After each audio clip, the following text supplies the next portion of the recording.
Mom, she's my friend, but I intend to make her something more than a friend, something more than a fiancée, something like a wife. Mom, I feel like idea of you lying to Uncle Elvis about me. Who is this young lady you're just trying to break her heart? It's my boyfriend.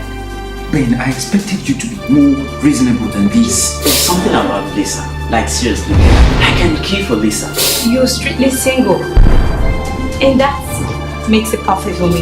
In fact, from the look of things, from all you've just said now, you are not okay. I did that to know if you were actually strong. But I never knew you were so soft. Everything I've been trying to do for him to just look at me has been just in vain. I don't know what else I can do. Elvis, what are you talking about? I am sick and tired of you two. Will you just shut them up, my friend? This is what I want you to do for me. Anything. Okay.